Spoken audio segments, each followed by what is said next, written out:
오프닝벨과 함께하고 계십니다. 어제 FOMC가 마무리가 되면서 금리뿐만 아니라 다양한 상품 시장이 유동을 치고 있는데요. 또 이와 관련해서 또 좋은 관심을 가져보면 좋을 종목에 대해서 또 알아보도록 하겠습니다. 오늘 도움 말씀 주실 분 강승민 전문가 자리해 주셨습니다. 안녕하세요. 안녕하세요. 네, 전문가님.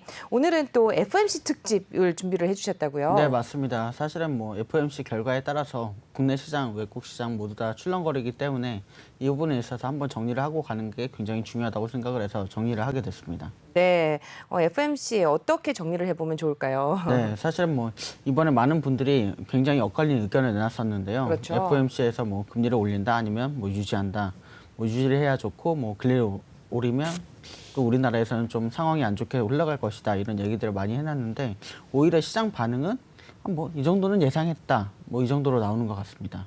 그럼에도 네. 불구하고 아무래도 7월 달까지는 굉장히 또 유동성 있는 장세를 보여줄 것 같은 그런 느낌이 들어서요. 한번 같이 정리해보고 가시면 좋을 것 같습니다. 네, 함께 정리를 좀 해보도록 하죠. 네, 그래서 특별히 오늘은 가장 이 미국의 금리의 영향을 많이 받고 또 그에 따라서 자산이 변동되는 생명보험사들을 한번 정리해봤습니다. 생명보험사요. 네. 네, 생명보험사를 특집으로 좀 준비를 해주셨다고 하셨는데 네. 그럼 우리나라에 좀 생명보험사가 한 몇 개나 될까요? 17개 정도 됩니다. 굉장히 많은데 네. 17개나 되는 생명보험사 우리 시청자분들도 한 몇 개 정도는 이제 알고 계실 거라고 생각이 됩니다. 네. 대표적인 생명보험사 뭐 하나생명도 있고, 네 그렇죠, 뭐 동부도 한국생명도 있고, 있고, 네 뭐. DB도 있고. 상장된 게 몇 개죠?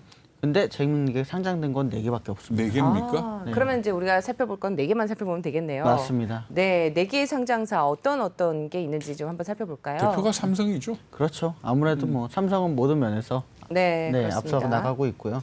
두 번째는 뭐 대한생명으로 많이 기억하시는 하나생명, 그리고 미래에셋생명이 있고요.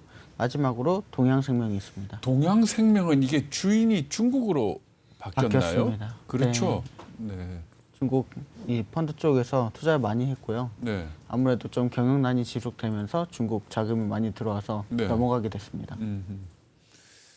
그러니까 결국은 대한생명은 하나생명으로 바뀌었고 네. 미래에셋생명은 이게 어디 인수를 해서 키운 겁니까? 미래에셋생명도 이제 대한생명보험이라는 네네. 이름으로 원래 출범을 했습니다. 네. 출범을 했다가 그래도 다행히 뭐 인수전을 겪은 건 아니고요. 네. 쭉 이제 사명을 변경해 오면서 마지막으로 미래에셋생명으로 변경을 하게 된 겁니다. 아, 네, 네. 네, 지금 뭐 미래에셋생명, 그다음에 동양생명까지 이렇게 4개의 기업을 또 얘기를 해주셨는데 그렇다면은 이 중에서 그 특집으로 준비를 해오셨으니까 그 이유가 있을 것 같아요. 이렇게 네. 딱 어떤 생명보험이 좋다 이런 것보다는 지금 이제 보험을 소개하는 게 아니라 그렇죠. 우리가 이제 주주로서 이제 관심을 좀 가져보면 좋지 않을까 이런 생각에서 좀 가져오신 것 같은데 그렇다면 삼성생명과 하나생명 또 뭐 동양생명 그다음에 미래에셋생명 중에서 딱 하나를 찝지 않고 이렇게 4개를 가져오신 이유가 있을 것 같아요. 하나하나 보죠, 뭐. 네, 하나하나 좀 살펴보도록 할까요? 하나하나 봐도 좋고요. 사실은 가장 먼저 보기에는 제가 동일업종을 한번 보시면 좋을 것 같습니다. 네, 동일업종을 네. 먼저 살펴보도록 하죠. 네, 딱 들어가니까 역시나 이렇게 4개의 회사가 한꺼번에 비교가 돼 있었습니다. 이번에 네. 참 마음에 드는 표를 가져왔는데요. 네. 딱 보시면 PBR이 전부 다 0.3점대입니다. 다 비슷해요, 그죠? 네. 사실은 보험사들이 굉장히 충분한 자금력을 갖고 있어야 보험회사라는 게 등록이 되는데 이럼에도 불구하고 PBR이 굉장히 낮다는 건 굉장히 제 입장에서는 투자할 만한 가치가 있는 회사들이다 이렇게 말씀드릴 자산이 수 많다는 있죠. 얘기죠? 맞습니다. 사실은 덩치가 굉장히 크고요. 네. 그에 반해서 또 PER도 굉장히 적정 수준에 있습니다. 대부분 뭐 7점대, 8점대를 유지하고 있고 미래에셋생명 같은 경우에는 15점대로 사실은 외국 투자를 굉장히 많이 하는 회사로서 이렇게 PBR이 굉장히 좋은 상황이다 말씀드릴 수 있겠습니다. 지금 보면 이제 가격도 굉장히 좀 차이가 나는데 네. 지금 한화와 또 지금 삼성생명 같은 경우는 8만 원대. 네. 그런데 나머지는 뭐 3,000원, 5,000원, 4,000원 이렇단 말이에요. 네, 맞습니다. 네. 그만큼 좀 차이가 있지 않을까. 근데 생각이 PR로 드는데. 보면 거의 비슷해요. 네, 또 그러니까 그런 주가 수익별로 부분에서는 보면 사실. 거의 비슷하기 때문에 네. 사실 이 주가라는 게 결국은 이 수익에 비해서 얼마나 주가가 움직이느냐인데 그것도 거의 비슷하게 움직이는 것 같아요. 거의 비슷하게 네. 가고 있습니다. 그리고 사실은 좀 특징이 있습니다. 제가 이제 여러 가지 뭐 항상 해안선 그래프를 갖고 오는데요. 먼저 삼성전자의 해안선 그래프를 삼성생명 네. 네. 보시면 삼성전자란 데칼코마니입니다. 거의 복사해서 붙여놓다시피 그대로 따라가는 모습을 보여주고 있거든요. 네. 그런데 특히나 삼성생명이 삼성전자의 지분을 꽤 갖고 있죠. 꽤 많이 갖고 있습니다. 네. 왜냐하면 삼성생명이 아무래도 전자도 대주주이긴 네. 하지만 생명에도 굉장히 많이 돈이 들어갔고요. 사실은 삼성생명이 우리나라에서 좀 유명한 우리 서울 삼성병원을 운영하고 있기 때문에 이 부분의 수익을 정말 무시할 수가 없습니다. 아, 삼성병원을 삼성생명이 운영을 하고 있는 겁니까? 네, 맞습니다. 근데 사실 뭐 병원에서는 큰 이익 안 나는 걸로 아는데 어떤가요? 생각보다 많은 이익이 납니다. 병원에서는 뭐 이제 의료보험법이 도입이 되면서 우리나라가 굉장히 적은 돈으로 병원에 갈 수 있는 상황인데 네. 사실은 우리가 내는 돈은 5% 정도밖에 되지 않고 나머지 95%의 돈을 국가에서 대주기 때문에 이런 게 가능하거든요. 네. 그런 부분에서 수익이 굉장히 많고요. 뭐 요새는 비급여 치료도 굉장히 많아졌고 이런 부분에 있어서 서울병원에 굉장히 사람들이 많이 몰리고 있습니다. 해안선 그래프에 왜 해안이 안 보입니까? 오늘 같은 경우에는 해안선 그래프에 해안을 일부러 넣지 않았습니다. 아, 그래요? 네, 왜냐하면 이게 되게 재밌는 게 해안선 그래프를 쭉 봤는데 다들 해안선 안에 있습니다. 아, 지금도 지금 물 안에 있는 겁니까? 지금도 물 안에 있습니다. 아, 네, 왜냐하면 이게 덩치가 워낙 크다 보니까 잘 움직이지 않고 이런 것들이 아무래도 해안선 그래프에는 적절하게 평가할 수 없는 그런 기업이다 이렇게 나오는 것 같습니다. 지금 우리가 보고 있는 게 삼성생명이죠? 네, 지금 보고 있는 게 삼성생명 같은 경우에 역대 최고가가 얼마쯤 갔었나요? 역대 최고가는 17만 원 정도 갔습니다. 7만 원. 그러니까 사실은 지금 반토막 정도 되는 가격이라고 보시면 됩니다. 그렇지만 뭐 지금 이제 다시금 역대 최고가를 쭉쭉 갱신하면서 사실은 바로 어제죠. 이제 이 FOMC 결과와 함께 엄청난 돈이 몰리면서 그래프를 보시면 엄청 상승을 또한 그런 모습을 보여줬습니다. 네. 근데 오늘은 떨어지고 있네요. 네, 맞습니다. 사실 어제 너무 많이 올랐기 때문에 이런 추세량이 나올 거라고 저는 예상을 했는데요. 이런 부분이 아무래도 많은 분들이 예상을 했을 거라고 저는 보고 있습니다. 지금 그러면 목표 주가를 어느 정도로 잡아보면 좋을까요? 일단 삼성생명. 네, 삼성생명은 많은 이런 회사들에서 지금 11만 원 정도를 내놓고 있습니다. 11만 원이요? 네. 11만 원이면 내가 보니까 이게 한 3년 내 최고가 정도 되는 것 같은데? 네, 맞습니다.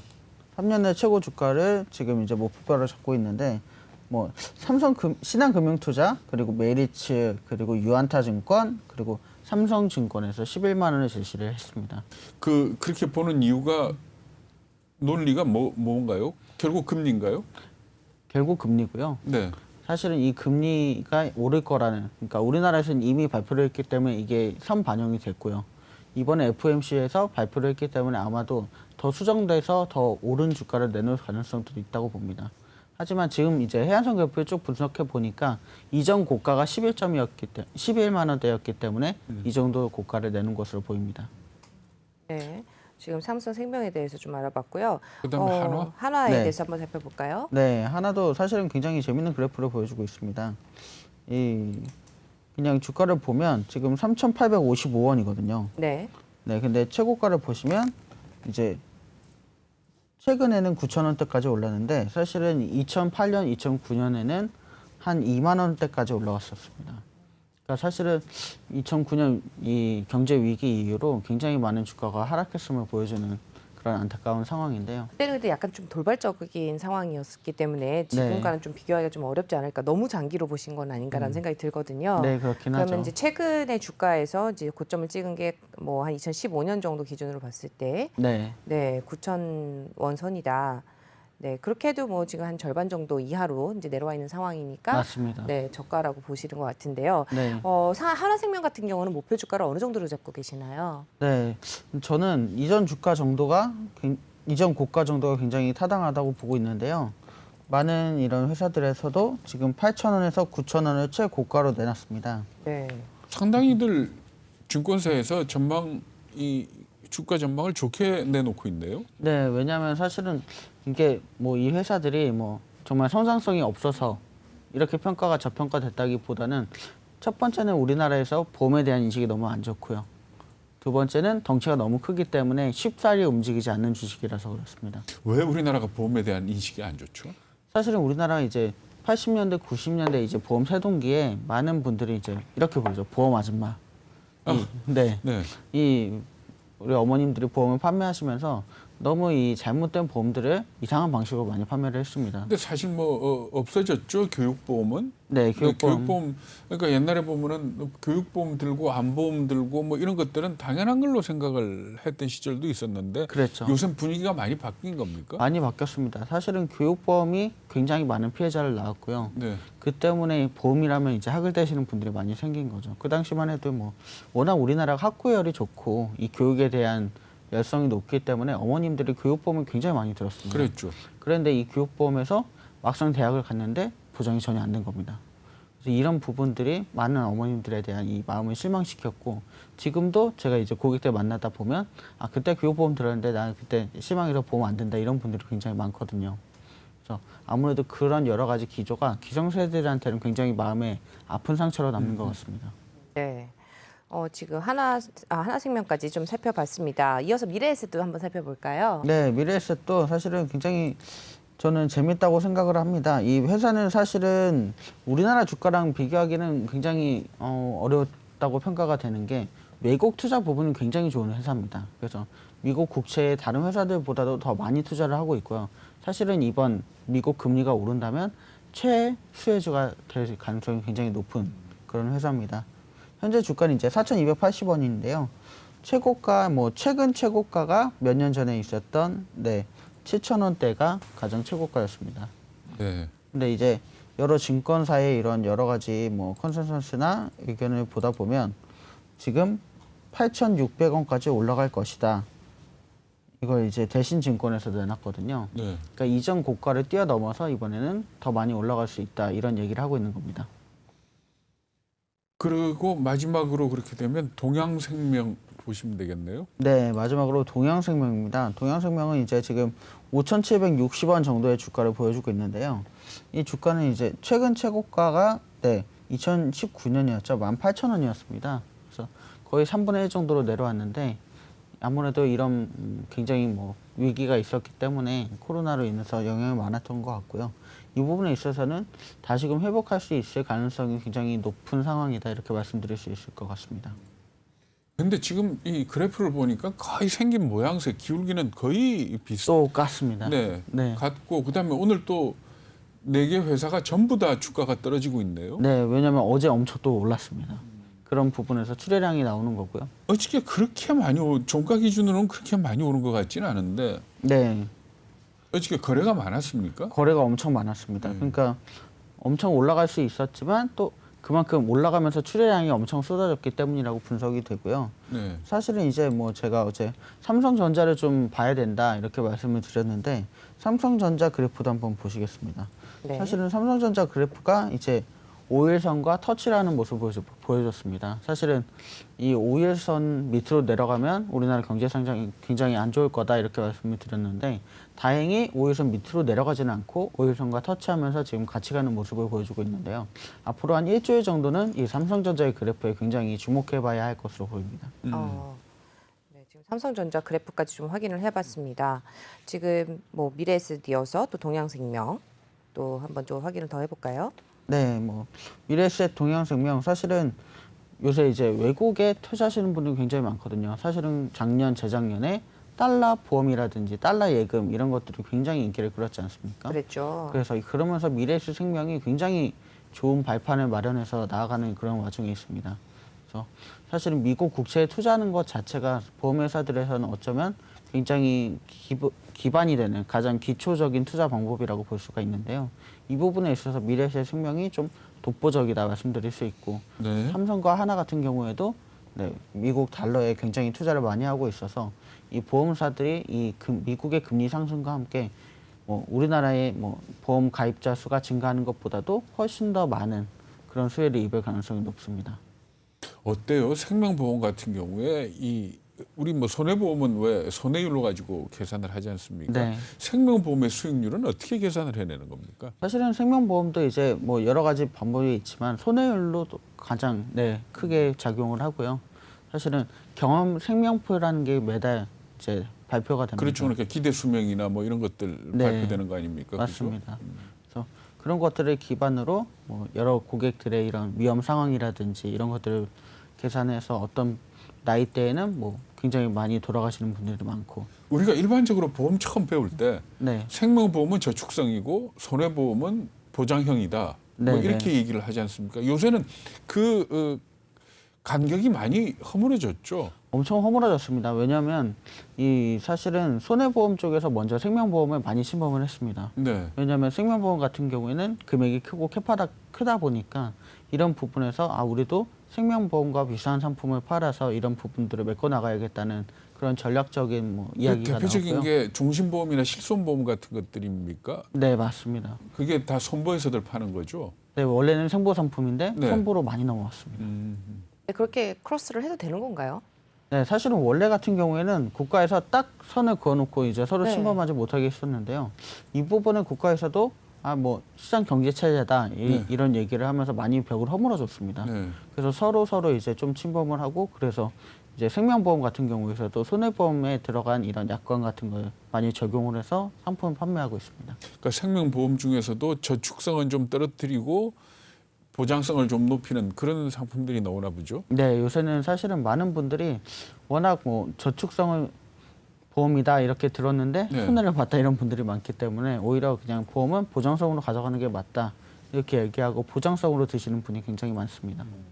네, 지금 말씀 잘 들었고요. 일단 투자 의견 컨센서스 마무리 정리를 좀 해보도록 하죠. 네, 뭐 항상 마무리로 투자 포인트를 뭐 제가 말씀을 드리는데 가장 좋은 건 국내 전반에 걸친 경제 회복과 인플레이션으로 인한 금리 상승을 꼽을 수가 있겠습니다. 이 부분이 뭐 보험사에는 가장 좋은 그런 상황이고요. 우리나라는 이미 연초부터 금리 인상을 여러 번 얘기를 했습니다. 이런 부분이 아무래도 연초부터 태동을 하게 했고 이번에 연준의 태도가 급격하게 바뀌어서 금리 인상을 시사하면서 굉장히 좋은 호재가 보였다고 보입니다. 생명보험사들의 주 투자처가 바로 미국 국채인데 금리 인상에 따른 보험사들의 직접적인 이익이 가장 기대가 많이 되는 상황이고요. 이에 따라서 산업 전반적으로 이제 낮은 PBR과 적합한 펄을 보여주는데 이 기반이 앞으로의 성장성을 굉장히 이끌어 나갈 것으로 보입니다. 근데 이 네 개 보험사 중에서 왜 그렇잖아요. 좀 몸집이 가벼운 종목은 빨리 뛰고 빨리 떨어지고 네. 하지 않습니까? 네. 네 개 중에서 좀 빨리 성질 급해서 좀 빨리 올라가는 거 보고 싶다 그러면 어느 종목이 좋을까요? 저는 미래에셋을 추천합니다. 미래에셋이 아무래도 오를 때 빨리 오르고 떨어질 때 빨리 떨어지고 그런. 오를 땐 빨리 오르는데 떨어질 때는 잘 안 떨어집니다. 아, 그래요? 왜냐하면 이 미국에 투자를 많이 하고 있기 때문에 미국 국채 말고 미국의 부동산에도 투자를 했나요? 부동산에도 많이 투자를 합니다. 근데 다른 보험사 같은 경우에는 뭐 미국 국채 말고는 딱히 부동산까지 건드리진 않거든요. 네. 근데 미래에셋은 좀 더 공격적인 미국 투자를 하고 있어서 이 부분에 있어서 미국이 이렇게 좋은 상황이다 이렇다면 우리나라에서는 가장 많이 수혜를 볼 수가 있겠습니다. 달러 가치가 올라간다든지 뭐 이랬을 때는 도움이 되겠네요. 네, 맞습니다. 네, 말씀 잘 들었습니다. 오늘 도움 말씀 주신 분 강승미 전문가였습니다. 말씀 잘 들었습니다. 감사합니다.